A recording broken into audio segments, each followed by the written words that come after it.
Bismillahirrahmanirrahim. Assalamualaikum warahmatullahi wabarakatuh. Anak-anakku yang ibu cintai dan ibu hormati, bagaimana kabar kalian? Sehat ya? Alhamdulillah. Semoga kalian selalu dalam keadaan sehat walafiat. Dan kembali bersama Ibu Dewi dalam mata pelajaran bahasa Indonesia ya. Baik anak-anakku, ibu akan menyampaikan materi bagaimana cara menulis inspiratif. Nah, tentunya kalian kemarin sudah ibu jelaskan sebelumnya ya mengenai materi menulis cerita inspiratif, baik itu mengidentifikasi, menelaah sampai kalian membuat mapping ya. Ini yang sudah kalian buat mappingnya, yaitu mengidentifikasi dan menelaah cerita inspiratif ya. Tentunya dari tokoh-tokoh yang kalian anggap menginspirasi ya, yang meneladani dalam kehidupan sehari-hari. Baik anak-anakku, jadi ibu akan menyampaikan bagaimana cara menulis inspiratif ya. Nah di sini ibu gambarkan ini tokoh seorang Profesor B.J. Habibie yang kala itu beliau dikenal dengan Bapak Pesawat ya, Bapak Pesawat Nasional. Bahkan beliau juga membuat pesawat yang luar biasa ya, bahkan diakui di dunia internasional. Nah ini beliau sosoknya ya, B.J. Habibie yang begitu bersahaja ya, humble, dan beliau begitu taat kepada agama ya, serta kalian bisa melihat dari bagaimana sosok yang dapat diteladani dari keseharian dan bahkan dari kesuksesan beliau ya, menjadi seorang tokoh yang cukup diinspirasi oleh banyak orang ya, banyak pihak. Baik, sebelumnya ini kalian tentunya harus mengenal dulu ya, kemarin sudah dijelaskan dari cerita inspiratif bagaimana kalian membuat cerita inspiratif itu dimulai dari grafik ini ya. Jadi kalian harus mengenal orientasi isinya tentang pengantar atau pengenalan cerita.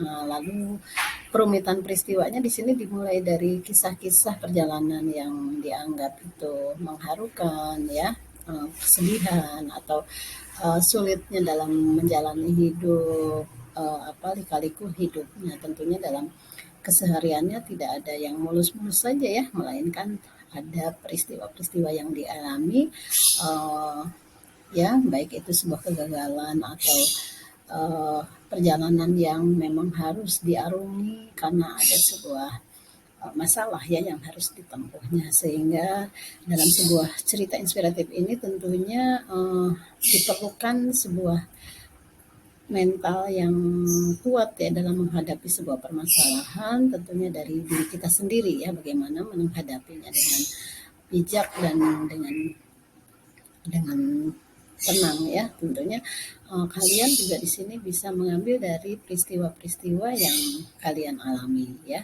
Baik, komplikasi di sini puncak masalahnya yang intinya terdapat masalah yang dihadapi ya oleh seorang tokoh. Nah, lalu peristiwanya menyadarkan dari tokoh tertentu membuat atau bermanfaat ya untuk orang lain, serta bisa menambah inspirasi dari keteladanan seorang tokoh. Baik, kodanya yaitu penutup ya, penutup atau amanat yang disampaikan dalam cerita. Jadi, nah kalian ketika menulis cerita inspiratif harus terdapat grafik ini ya, dimulai dari orientasi ya, perumitan, komplikasi, resolusi sampai ke koda.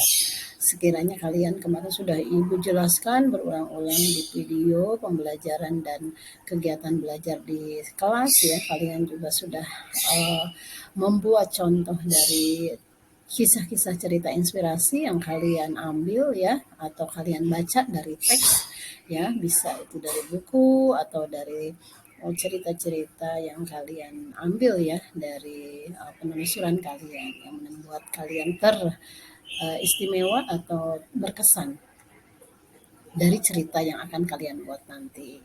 Kira-kira bagaimana? Kalian sudah memahami benar ya? Memahami, dan kalian bisa menulis kembali cerita-cerita inspiratif yang kalian anggap bisa berkesan ya. Baik, di sini langkah-langkah menyusun teks cerita inspiratif. Jangan lupa kalian tentukan tema dan amanat yang akan disampaikan nanti ya. Lalu kalian siapa yang akan menjadi sasaran pembacanya? Nah, ini yang tentunya kalian harus bisa ini ya, penguatan untuk pembacanya kalangan mana ya? Apakah itu umum, apakah untuk teman ya, atau untuk diri sendiri ya, atau apa namanya ya, masyarakat ya. Nah, di sini rancang peristiwa-peristiwa utama yang akan ditampilkan dalam bentuk alur ya. Alurnya sesuaikan dengan struktur yang benar ya.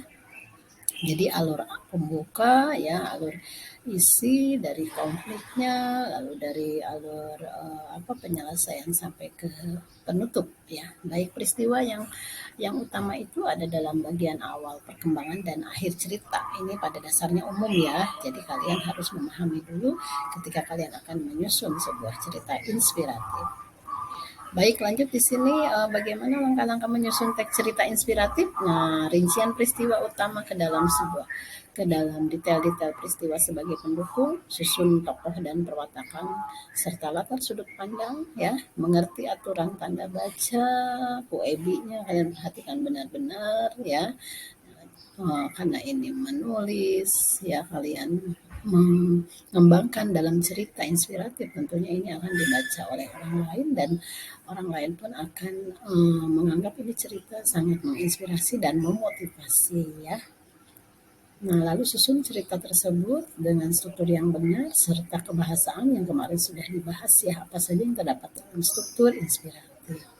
Nah, ini sebagai contoh ya nak ya. Nah, Ibu ambil contoh dari Profesor B.J. Habibie, yaitu beliau dikenal sebagai ini ya, kalian baca ya, lahir di Parepare, usia 88 tahun, dari Sulawesi Selatan, kelahiran 23 Juni 1936.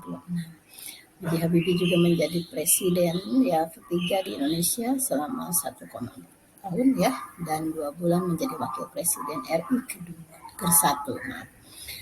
Prof. Habibie ini merupakan campuran antara dari Jawa dan ibunya orang Makassar, Parepare ya, ayahnya dari Parepare. Di masa kecil, Habibie telah menunjukkan kecerdasan dan semangat yang tinggi pada ilmu pengetahuan dan teknologi, khususnya fisika.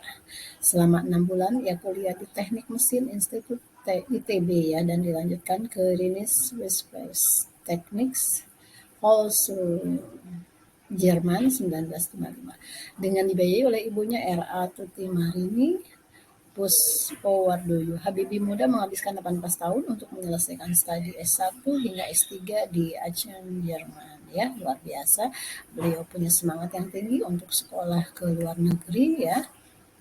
Nah, kisah B.J. Habibie juga di sini membawa harum nama bangsa Indonesia, membuat banyak anak muda negeri terinspirasi. Bangsa Indonesia banyak memiliki talenta-talenta muda yang sangat berbakat dan potensi dalam memajukan negeri tercinta Indonesia. Puluhan ratusan anak bangsa, bahkan ribuan anak bangsa yang berbakat lahir dari negeri tercinta Indonesia, baik bidang ekonomi, budaya, sains, teknologi, olahraga, dan sebagainya. Nah, tentunya negeri ini sangat membutuhkan Habibie yang lain ya, Habibie muda yang memiliki komitmen dan semangat yang tinggi untuk membangun bangsa Indonesia ya. Nah, tentunya kalian ini sebagai generasi penerus bangsa, ini kalian juga bisa melanjutkan ya kerja keras seperti Habibie ya, Habibie. Walaupun beliau sudah tidak ya sudah almarhum, tapi beliau sangat banyak berdedikasi kepada negeri kita ya, sehingga negara kita menjadi harum ya. Bahkan beliau menciptakan karya yang luar biasa ya, itu sangat berarti bagi bangsa kita ya, yaitu pesawat-pesawat Indonesia yang dulu sempat memiliki nilai yang besar ya di dunia ya, bahkan terkenal ya hingga mancanegara. Nah, lalu tak lepas dari perumitan masalah ya, beliau juga pernah bersusah payah kuliah di Jerman karena memikirkan sang ibu yang banting tulang sendiri. Ia memutuskan untuk membiayai pendidikan sendiri demi meringankan beban ibunya. Ia rela tinggal jauh dari pusat kota dengan fasilitas seadanya saat kuliah di Jerman. Ia juga rela berhemat dengan berjalan kaki untuk ke kampusnya, namun semuanya terbayar hingga ia bisa mencapai lulusan S3 dengan beasiswa yang didapatkan ketika ia bekerja ya sambil ya asisten profesor setelah lulus dari S2. Mengapa bisa seperti ini? Karena ada semangat yang tinggi dari Bapak kita ya, Prof. Habibie. Ya, di usia 28 tahun ia berhasil menyandang gelar doktor ya, masih sangat muda dalam bidang teknologi pesawat. Saat berada di Jerman, ia mengatasi semua masalahnya sendiri. Komitmen dan tekadnya berhasil membuat Habibie diakui oleh dunia dengan sosok yang jenius, bahkan penduduk asli Jerman pun mengaguminya ya. Nah, apakah kalian bisa meneladani seperti ini? Ya, ketika di situ ada kemauan, tentunya pasti ada jalan ya. Semua berproses ya dengan sungguh-sungguh dan niat yang ikhlas tentunya. Nah, perumitan peristiwa di sini juga terjadi pada Profesor B.J. Habibie, yaitu ketika pernikahannya ya 2010, yaitu Ibu Ainun divonis kanker ovarium, namun itu tidak membuat Habibie berpaling ya. Habibie tetap membawa Ainun untuk dibawa ke Jerman dan ia selalu setia mendampingi Ainun sampai ajal menjemputnya. Habibie pun selalu setia mengunjungi makam Ainun dan membawa bunga kesukaannya yaitu bunga sedap malam. Bahkan Habibie selalu menaruh hijab dari Ainun di bawah bantalnya setiap tidur. Itu ya menjadi sebuah inspirasi Profesor B.J. Habibie yang sangat mengagumkan ya. Nah, komplikasinya juga tidak tentunya setiap orang memiliki naik turunnya kehidupan ya, kala senang, kala sedih ya, itu selalu ada berkecamuk ya. Nah, komplikasi juga beliau pernah terinspirasi ya dalam perjalanan beliau memperhatikan ini seolah analoginya ya, burung yang terbang di tengah laut atau samudra luas. Burung tidak ada yang muncul atau terlihat berterbangan, justru burung ini banyak bermunculan saat di bibir pantai atau saat mendekati pantai. Fenomena tersebut merangsang beliau untuk berpikir bagaimana untuk menciptakan pesawat terbang. Nah, ini sebagai imajinasi ya dari Prof. Habibie sehingga beliau ada keinginan untuk menciptakan ya sebuah pesawat terbang ya. Ilustrasinya dari memperhatikan seorang burung yang terbang di tengah laut dan terbang luas ya, sehingga ada inspirasi ya yang muncul ketika itu. Baik, selanjutnya pesawat Habibie itu begitu disahajakan ya. Waktu itu pesawatnya sangat melegenda karena karir beliau terus melejit ya. Pesawat dibuat oleh pemerintahan Soeharto ketika itu tahun 98-an ya. Namun sayangnya perusahaan pesawat Indonesia pada saat itu bernama PT Dirgantara harus ditutup paksa karena masalah ekonomi bangsa yang sedang terpuruk akibat dari krisis moneter. Sehingga jalan-jalan satunya adalah menyelamatkan bangsa dari hutang dari IMF dan mengorbankan perusahaan pesawat terbang yang kala itu sedang naik daunnya. Luar biasa ya. Nah, prestasi-prestasi yang didapatkan dari B.J. Habibie itu kalian bisa lihat sendiri ya. Ini orang-orang hebat ya yang luar biasa ya, yang mungkin sangat jarang ditemukan saat ini, tapi beliau tetap apa selalu semangat dan istiqomah dalam belajarnya sehingga beliau itu termasuk dari 10 manusia yang hebat ya, tertinggi IQ-nya. Coba lihat Habibie di sini IQ-nya sampai mencapai 200, Isaac Newton ya 198 ya, Galileo 165, Albert Einstein 160. Ini ya berdasarkan informasi dari referensi yang diambil ya, ini luar biasa ya, kita perlu patut mencontohnya dan ini jadi sebuah semangat yang hebat dan luar biasa. Nah, resolusi di sini ada Bapak kita ini, Bapak Habibie sebagai Bapak Pesawat Nasional. Beliau dikenal sebagai Bapak Pesawat Nasional karena semasa mudanya ia senang sekali memahami serba-serbi mesin pesawat. Ia sampai memiliki rumus faktor Habibie untuk menghitung keretakan atau crack propagation on random sampai ke atom-atom pesawat terbang. Dari kehebatan manusia, ia juga dijuluki sebagai Mister Cracks ya. Di Jerman memang ia terkenal dengan sangat hebat, namun ia tetap mau melayani negara Indonesia dan memenuhi permintaan Presiden Soeharto untuk mengabadikan ilmunya di Indonesia. Dan pada tahun 2015 ia juga memperkenalkan rancangan pesawat yang baru digarap oleh perusahaan didirikannya. Pesawat itu dinamakan R80. Makanya pesawat itu memiliki kelebihan tersendiri. Pada baling-baling pesawatnya itu sendiri bisa memuat kapasitas hingga 80 hingga 90 orang ya. Baik, anak-anak kalian bisa membacanya ya. Ini kehebatan-kehebatan yang tidak semua orang bisa miliki ya. Luar biasa ya, Pak Habibie. Segudang prestasinya sebagai pemilik 46 hak paten di bidang aeronautika, bidang penerbangan, omset pribadinya ratusan miliar per bulan dari royalti yang didapat dari perusahaan di seluruh dunia.